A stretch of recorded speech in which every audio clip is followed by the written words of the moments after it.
just having the most idyllic holiday, weren't we? We were really, really grateful. Reuben was having a great time. So we got up in the morning and he had a little fall. Nothing untoward, nothing different than normal. He just had a little bang to the head. But he became very pale quite suddenly. We took him to Barnstable, didn't we, to the A&E department. And again, nobody was unduly worried, you know, like we thought that he'd had a virus. But then, unfortunately, he failed to respond to some routine tests. He went for a CT scan and immediately on returning from that scan, they started to sedate him. Yeah. And they sat us down within the hour and just told us the most dreadful news that they'd found a mass on his brain that they suspected was a tumour. He was airlifted that night to Frenchay, to the neurological unit. In Bristol. In Bristol, and we followed by car. So we knew he was having an operation whilst we were driving up there, and once we arrived he was still having the operation, they were just finishing off.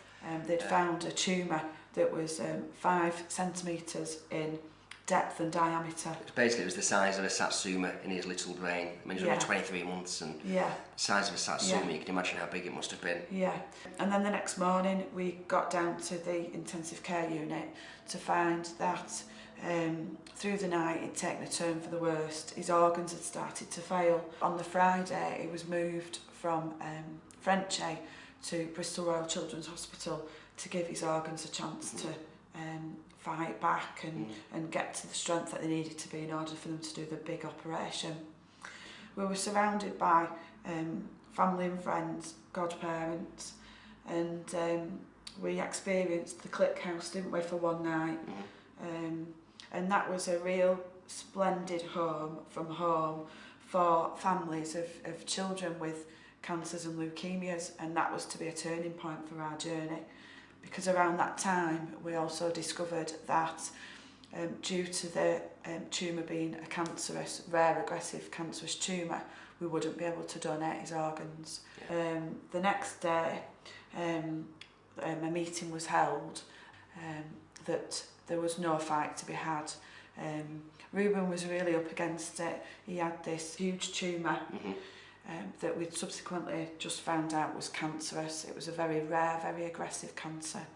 He'd arrested not once but twice, and he had multiple organ failure. And in isolation, I don't doubt for 1 minute that Reuben couldn't have survived one of those. However, collectively, he didn't have a chance, not even a 1% chance to survive.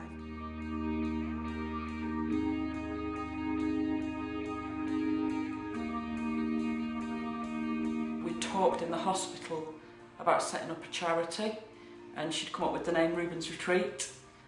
Our mission is to open a retreat in the countryside, not far from Manchester, not far from Reuben's hometown of Mottram, because there's beautiful scenery around here, and what we will be doing is families who are suffering, have got a child suffering with a life-limiting or life-threatening illness, will be able to come to the retreat for respite breaks.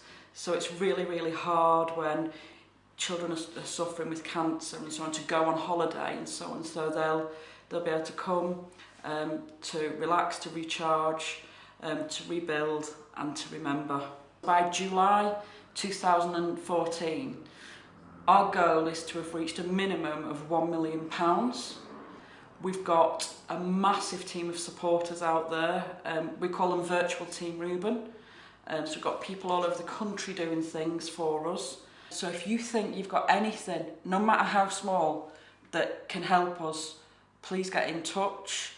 We've had people donate bottles of champagne. We're having people donate the country cottages. We've got all kinds of things coming in, and we will utilise everything that we have to raise funds to take us to Reuben's Retreat as soon as we can.